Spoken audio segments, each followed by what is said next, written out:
Hello to the chicos, hello to the chicas. This is round 1, game 2 recap from the World Cup in India, Goa, and I have got again a few fun game/positions to discuss today. The first one is going to be a half game. We are going to take a look at one of my favorite current players out there, and that is none other than the Serbian giant Aleksandar Indjić, who is a lovely feller, and he plays some absolutely exciting and really fun chess. And as you will see, he might have even overcooked a little bit the fun component of his game for round 2, but he got away with murder in the end. Let's see what went down there. So we're playing a sort of English, Catalan, whatever opening, where the Serbian GM goes, yeah, if you let me play d4, I will. And so now reverse Benoni, but even that gets a very cool spin on it when Indjić in this position plays the perhaps surprising knight to h6, and you go like, hang on a tickerino, what is this guy doing? And the answer is quite simple. The idea behind knight h6 is that he's preparing against e3, which he's hoping to meet with knight f5, allowing both knights to support the d4 pawn beautifully, also somewhat covering for the fact that the c pawn is not on c5, providing extra support to d4, and indeed the game continuation is e3. This is white's only method really to bite into the center, and here we go with knight f5. Now, for the record, I would like to state that here a fair few games continued in Grandmaster practice with e4, going like, no way am I gonna trade, instead I will kick the knight. And then here, whether it's d3 or even the very bold e5, leading to some King's Indian attack scenarios could be played. But Ilan Schneider, Indžić's opponent, opted to take, and after take back, we have got a fairly level position where black has got a glorious knight on d4, but he is lagging a little bit in development, and the knight on d4 is almost certainly going to be tradable later on by knight c3, knight e2, bishop e3, and so on. Bishop g2, g6. Very logical to develop the bishop to the long diagonal to provide support for the central d4 knight. Bishop d2, definitely on oddball. Any beginner would have played here knight c3, and as far as I'm concerned, one of the best moves on the board. Bishop d2 is trying to be very cute and smart, and that is definitely credit worthy. The idea, of course, is not to break the principles for the hell of it, but rather White is playing this in preparation for bishop g7, whereupon he wants to play bishop b4 and go like, no castle for you, good sir. Now, this is also debate worthy because, of course, I can kick, and if I drop back to a3, then black might have some ideas later on to try to exploit this funnily placed bishop. That being said, the engine's favorite move here is rook a6, which is absolutely outlandishly crazy, but as such, fits the theme of the game. And welcome to the 21st century engine chess, where the idea of rook a6 is to play b6 and then back the knight with pawn c5. Yeah, and the rook move was needed because, of course, I can't play b6 on account of the rook hanging. Anyway, bishop b4 played, and Indjić decided that he was going to fight fire with fire. By playing h5, he goes, well, if you cut my castling off, then stuff castling, and I'm just going to send Harry against your castled king. Rook e1, very logical, trying to line up the rook with the uncastled king. h4, knight c3, beautiful development, tuck. And here, Indjić, I don't know what he missed, but played queen g5, which was promptly awarded with 2 question markerinos by the engine. And to be honest, the refutation is not that complex. Knight e5, per played in the game, by the way, simply threatening knight takes c7. And after king d7, here white missed the beautiful opportunity to pull ahead against his grandmaster opponent. And that opportunity was to be grabbed by queen a4 check. And it quickly transpires that there is no good way to meet the check. Let's look at the blocking moves. Obviously, king d8 loses to bishop e7, and the queen is a goner.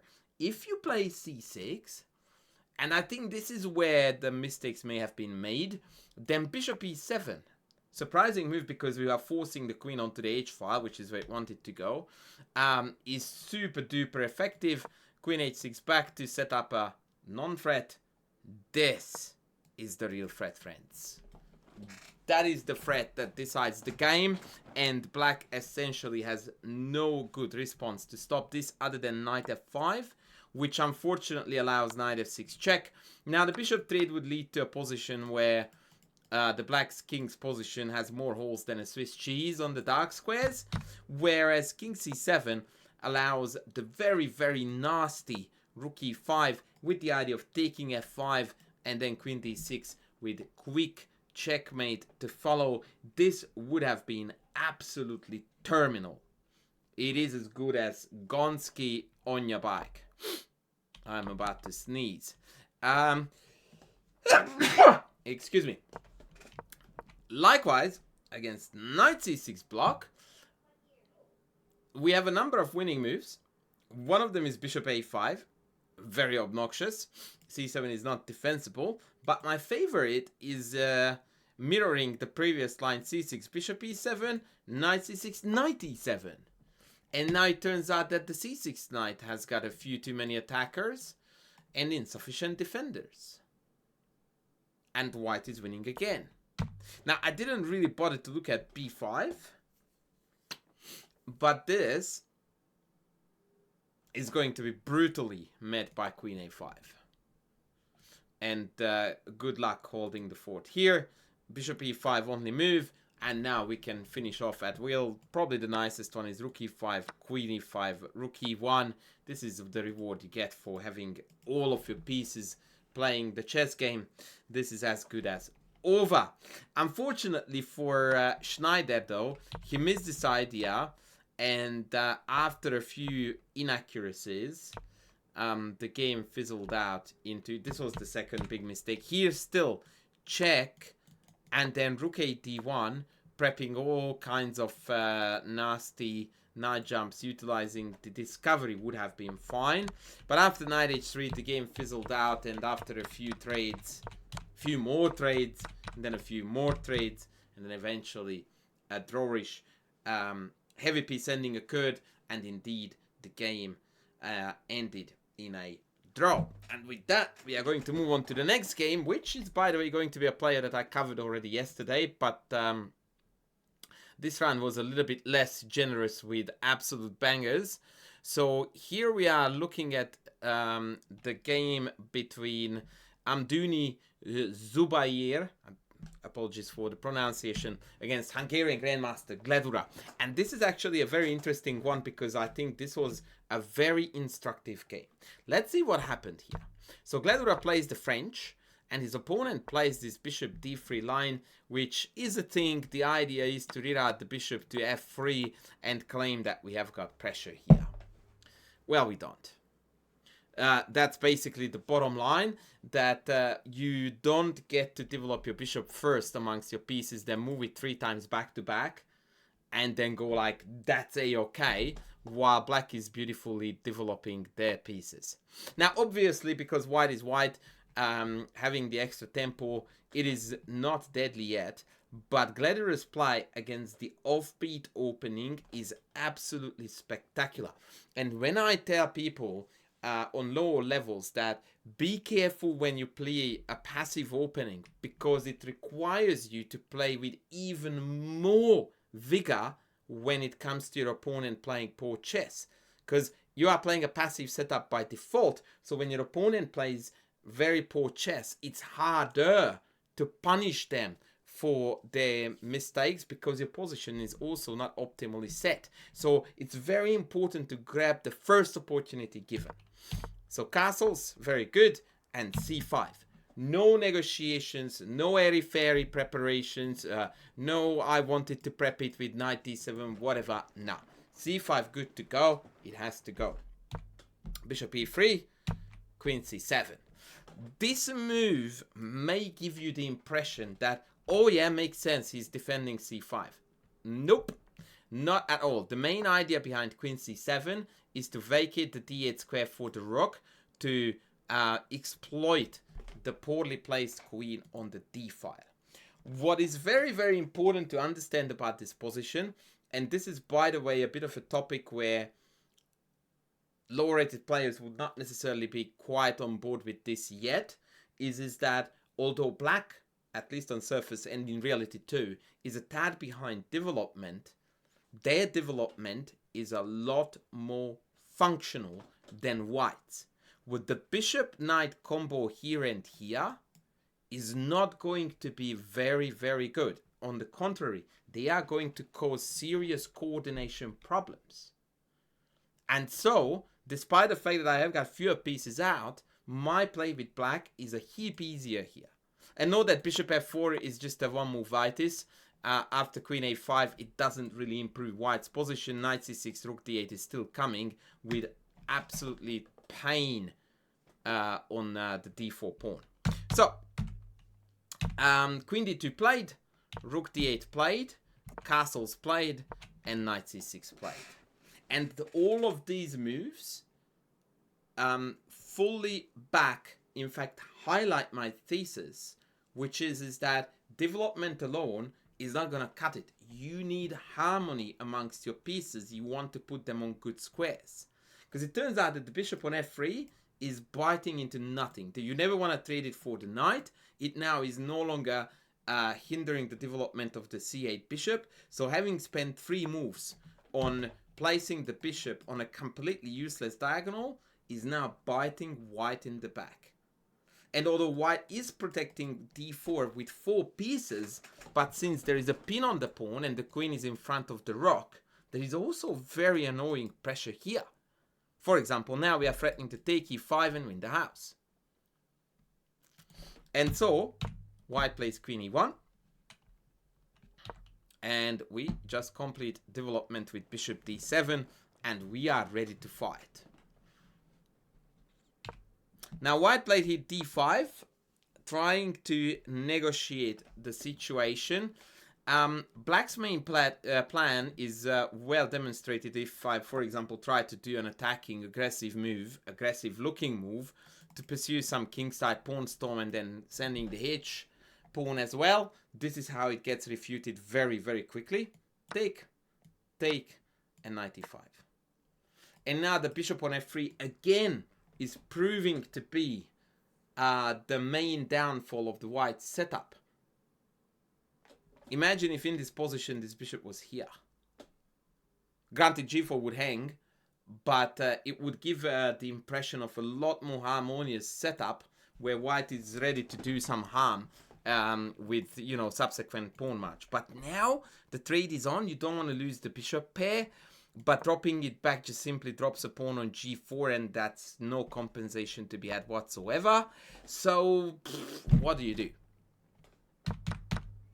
White played he king d5, sorry, and Gledura turned on the heat with knight b4. Now the engine doesn't like this, but we need to note that the reason for that is because the engine basically goes for an identical line here. Maybe bishop f5 first. I'm not quite sure why Gledura didn't take this. I think he may have overlooked how powerful bishop f5 is with the idea of knight b4 hitting bishop pawn pawn. Maybe. Anyway, I like knight b4. I totally do like it a lot. Bishop f4 played, and this is allowing again a very powerful shot from black, but de bishop takes e6 is again, I would like to get back to this as my new mania. All the black pieces are looking very, very well placed. The white ones, at least half of the minor pieces are looking very, very dodgy at best. And after a3, rook d1, queen d1, rook d8, it's definitely black who has the upper hand. They played bishop f4. This invites e5, of course. Bishop e3, and that is all she wrote. Now black has got a winning attacking idea. If you would like to find that out, please pause the video now, as I'm about to reveal the concept. It was quite simple, and sometimes simple moves win chess games. And that simple move was bishop f5. And for the third time, when a pawn like this, that deep in one's army, gets attacked, and you cannot sufficiently defend it, that 100% means that your piece formation is absolutely inadequate for that particular structure. And that's exactly what we observe here. White cannot protect the c2 pawn.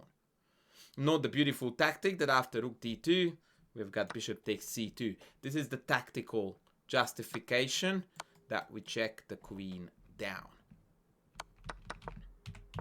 So knight g3 was played, but now after bishop c2, queen e2, and c4, not even rushing to take the exchange, black easily converted, and at this point the FIDE master resigned.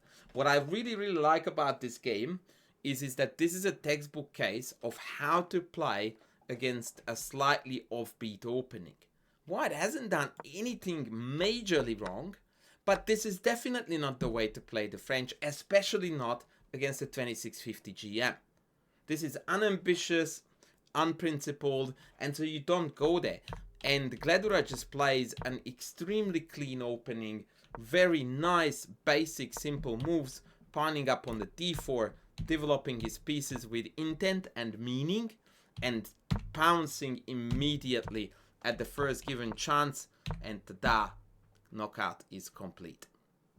So that's gonna be it for me from today. For today, guys, two things I would like to note though, as a few comments adding to the chess content. One of them is that today is the playoff games, the day for the playoffs, and I think that most people are very excited about seeing if Faustino Oro, the Argentinian prodigy, is going to proceed to the next round or not. He has got his work cut out for him, as his opponent is Croatian Grandmaster Brkić Ante, who is a pretty crafty player and definitely a tall task to get past. And of course, a slightly sad note, especially for those who were hoping for the tournament's only female player to last longer. Unfortunately, Divya Deshmukh is out. She lost against a Greek Grandmaster, and so the rest of the tournament is going to be gentlemen only. Would have been nice to see Divya go further in the tournament, but you know, it's a tough field, so better luck for her next time. I don't think I'm going to cover the playoff games, so I will see you with round 2 in the next video. Thanks for watching. Bye.